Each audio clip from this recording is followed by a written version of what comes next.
guys didn't know, this week is actually Infertility Awareness Week, and so we're trying to do a few more videos than we normally do, and being that part of our channel is an infertility awareness channel, we are trying to bring awareness to that topic because it is a special week for that, and we always want to bring awareness to that topic. It's part of why we created the channel. And so today's video is going to be things that we did that helped us stay positive through our infertility journey, hence surviving infertility. And a lot of it is like more mental stuff, self-care stuff, because that's basically what you can do when you're going through an infertility journey. If you guys don't already know, I guess we can give a little backstory as what our infertility journey was. Sam and I got married in 2018, and shortly after started trying to start a family, and we struggled to get pregnant for almost 4 years, 3.5 years, and then we kind of got miraculously pregnant with our daughter Anna, who is now 1 year old. And we started the channel as a family channel, but also a way to build on helping to gain awareness about infertility and different ways of building your family. And so we kind of talked about the things that we did and what we thought for this video first. And so I have my notes on my phone if you see me looking at them, but it's just a few things that really helped us stay positive that we wanted to share and help others as well. One of them is,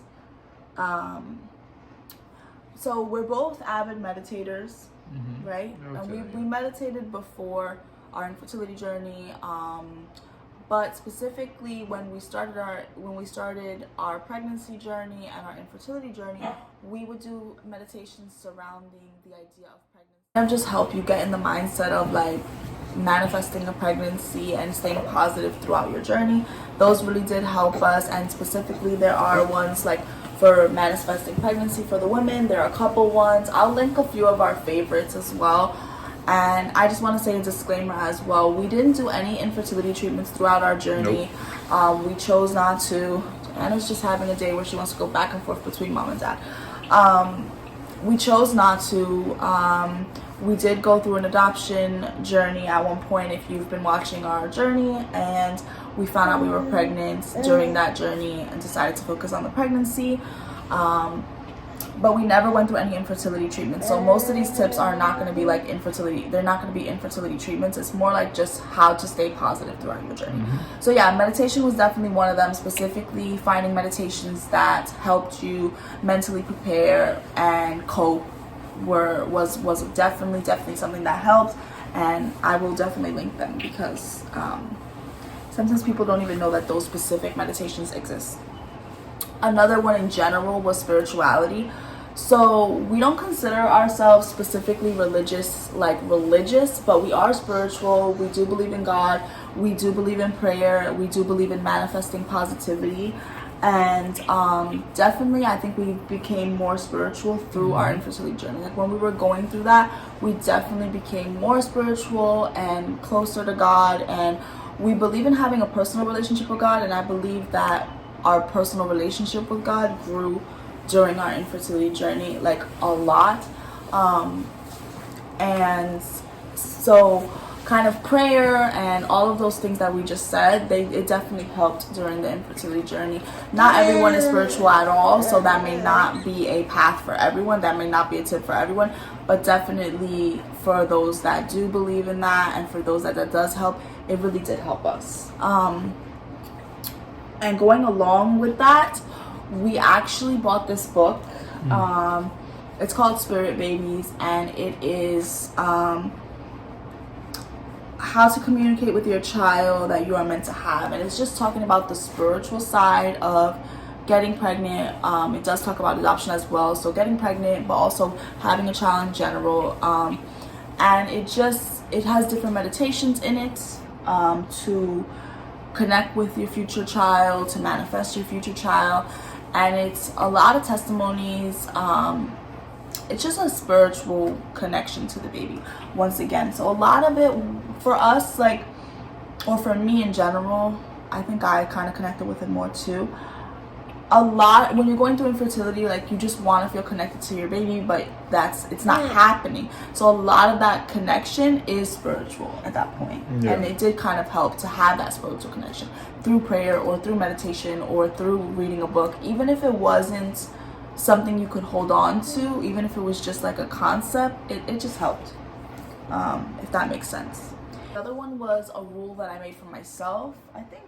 I don't know if you really follow that rule, or if that really, I think for me, it was more for me because I was the one physically going through when we were trying to get pregnant, but I'll talk about it. So this was something that I really didn't start doing until maybe towards the middle or the end of our infertility journey. So it was basically advice that I got from someone else, which is like, you're only allowed to wallow for one day, and then the next day you kind of have to accept that next month is a new month and you have to be positive about it. So for me, in the beginning of trying to get pregnant, I should say, we didn't really worry. And then when we did realize that there was a problem, honestly, at first, every month when I would get my period or something, it would really bring me down. And then it became to a point after like years and years of trying where like you end up not pregnant 1 month, and then you end up so stressed about that and sad about that the next month comes and now there's a possibility to get pregnant. There's always a possibility, right? But you're such in a negative mind space from the month before that you're not going into that next month positively or with hope or with faith or just positive in general, because you're still mourning the month before. So somewhere between like the middle towards the end of our infertility journey, I started like I stopped doing that. Like I would give myself that one day, if I realized I wasn't pregnant, got my period, whatever it was, had a negative pregnancy test, whatever it was, I would allow that one day of us to be sad and mourn and talk about it and cry, whatever we wanted. Like, but after that one day was over, I would look at it as, well, next month is a new month, and I wouldn't carry the baggage of the last month into the new month, that we could have a kid and that we could have hope, if that makes sense. It was really hard at times to do, but it really did help, especially when the journey got even harder. Like it really did help to just, it is very healthy to cry it out or to show those emotions, like don't hold that in, but it's not healthy all the time to wallow for weeks and there's a new month and it is possible you get pregnant, but you're still mourning that you haven't gotten pregnant. Like that's not healthy, right? Because then staying in that cycle can lead to a depression where you're just depressed now. So while mourn, I guess in a way it is a mourning, but you can't stay in it because there is hope on that other side and you have to push for that. So it's very hard to do. It's easier said than done, but I did do it. It did help, and it got to be more of a natural routine as I put my mindset towards that. But it wasn't something that I naturally did, and it wasn't something that I did in the beginning, but it was something I had to push myself to do more towards the end as well. So you can talk about that if you went through that. I don't know. Yeah. Working together, but also, how can I say, we mentioned it in a previous video about celebrating the little victories, if we had a negative test or we didn't we didn't get pregnant or whatever that case was in that particular moment, we chose to celebrate that. The very next day it would be one day closer to who we are meant to have, which is peanut number one over here, right? So it's always one, you're on this journey of life and you have to work together, lean on each other, and if you need to, work together through it, because at the end of the day, you only have one another in our case. Right.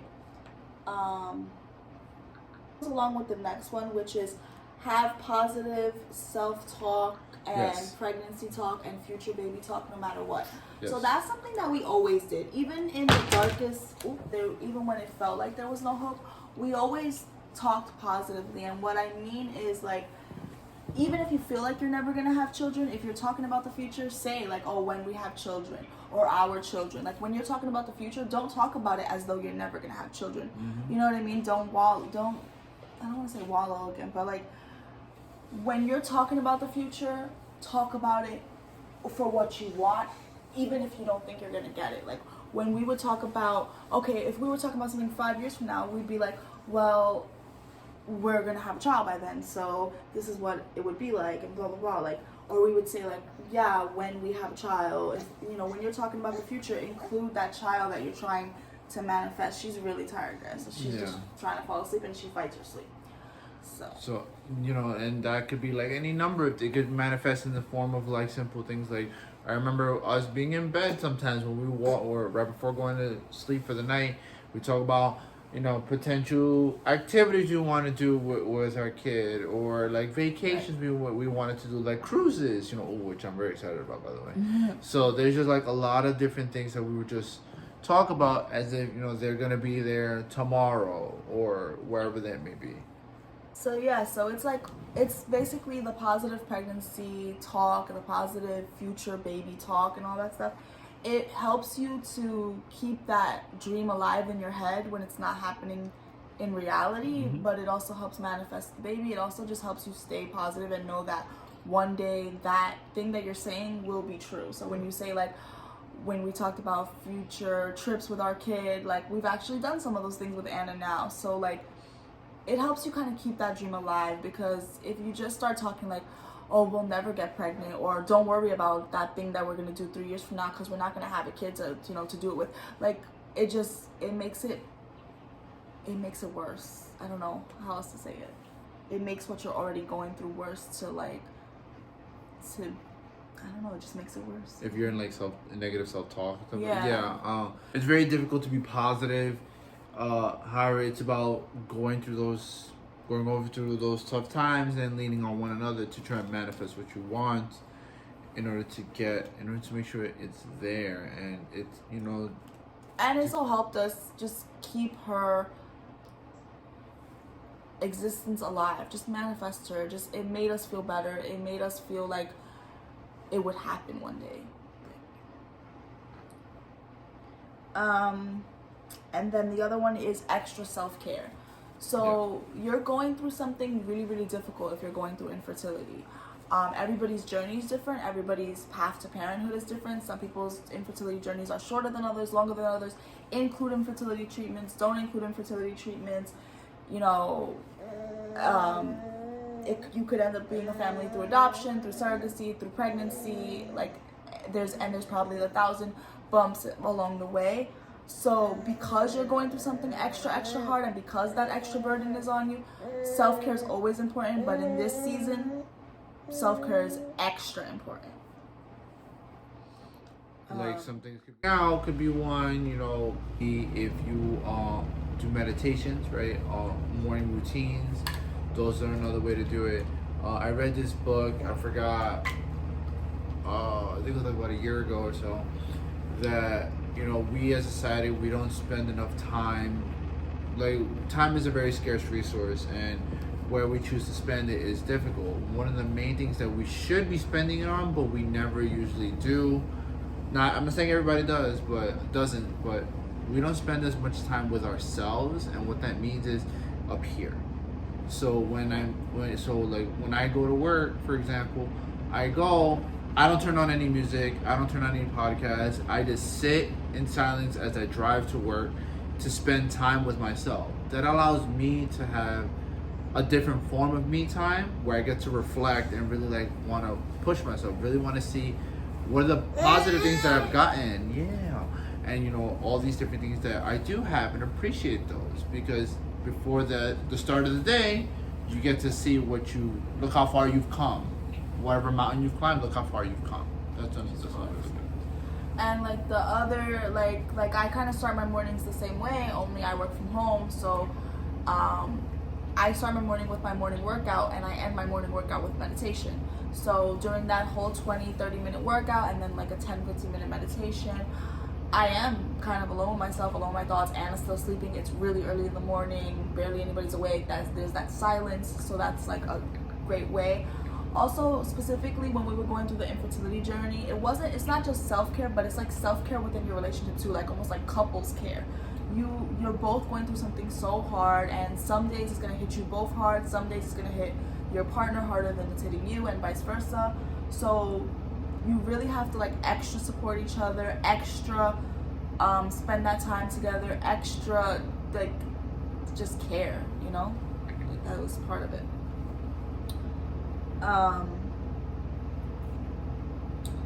And then the next one was preparing for pregnancy or a baby anyway.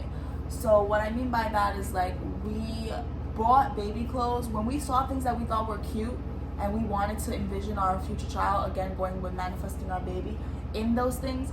Even though we weren't pregnant, we probably just found out we weren't pregnant that same day, but we bought it anyway. We had baby clothes.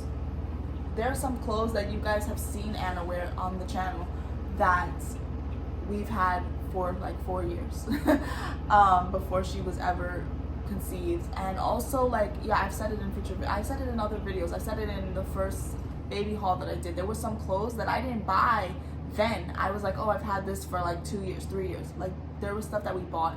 And yeah, there was stuff, obviously we have a girl, there was some boy stuff we bought, but honestly, it was almost like we did manifest our daughter, because when we went through, and this wasn't intentional, we just bought stuff as we liked it. When we went through our baby stuff, we definitely had more girl stuff than boy stuff. And the boy stuff we did have, we donated some, and we also gave some to our friends that were expecting a boy at the time. So don't worry about, oh, I'm buying this, but it's for a boy. I'm buying this but it's for a girl. What am I gonna do if I have a boy? What am I gonna do if I have a girl? Someone's always having a baby. You can always give it away. You can always donate it. You can always share it with friends and family. Some stuff is unisex too. There's things that we bought were unisex that she's wore.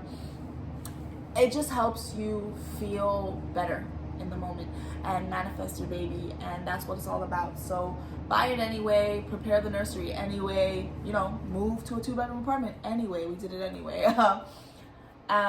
Yeah, it just helped us feel like we were definitely manifesting our baby in actual form, and yeah, it just helped us. But also like that goes to my last tip, which is more for the person trying to get pregnant, which is staying healthy for your baby. So it's very easy when you're going through something so hard to just like be depressed and gain negative self-care regimens. But negative self-care, like not working out, not eating healthy, being very stressed, they're actually not going to help your fertility. They're going to hinder it, because stress does hinder fertility. And so when you are going through infertility, like, do those self-care things with the mindset that you're preparing your body, helping your body. You're helping your body have a baby. You're helping your body heal whatever needs to heal to have your baby. When you have that mindset, it's easier to get up and work out even when you don't feel like it. Or it's easier to eat healthy even when you don't feel like it. It's easier to take those prenatal vitamins ahead of time because you're preparing even though you're not pregnant, and even if it takes a long time. So yeah, that was our last tip, but that was basically what we wanted to talk about when it comes to surviving infertility. Like I said, it's more like the mental part of it, and maybe in the future we'll do a part 2 or part 3, because there's a lot of stuff we did during our infertility journey to kind of keep ourselves positive and healthy as well. But these were just our top things right now. So if you want other videos about infertility, let us know in the comments or comment on this video, and if not, we'll see you guys next week. Yes, like, share, subscribe to Be Bunch Family. Thank you for all your support so far. We greatly appreciate it. I'm tired. She's tired. And we're out.